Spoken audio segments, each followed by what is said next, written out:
بالله من الشيطان الرجيم بسم الله الرحمن الرحيم كل نفس ذائقة الموت ثم إلينا ترجعون صدق الله مولانا العظيم الحمد لله আল্লাহ তাআলার নিকট অসংখ্য গণিত শুকর আছে যে রব্বুল আলামিন আমাদেরকে ফিতনা ফাসাদের জমানায় কিছু কথা বলা এবং শোনার তৌফিক দান করেছেন। এজন্য দিল থেকে শুকরিয়া আদায় করি। আলহামদুলিল্লাহ।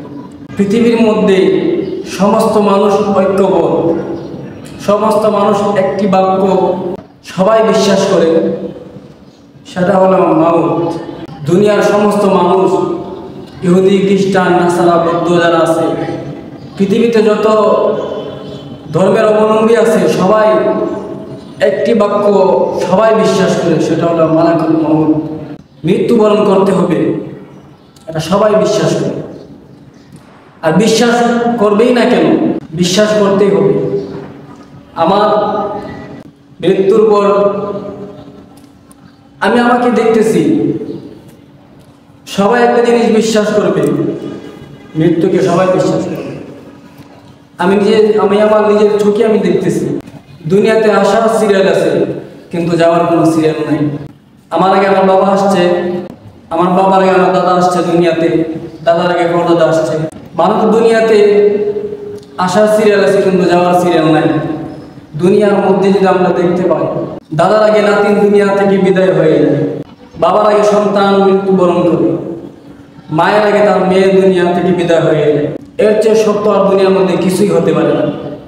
ভাগ্যবান তো ওই সমস্ত মানুষ যারা দুনিয়ার মধ্যে ফিতনা ফাসাদের জমানার মধ্যে, এই ফিতনা ফাসাদের জামানায় মানুষ যে তার আখিরাতের খোরাকি, সে তার আখিরাতের খোরাকি সে খামাই নিছে, কোরআন হাদিসের অনুযায়ী তার জীবনকে সুন্দর করে নিছে, সেই ভাগ্যবান।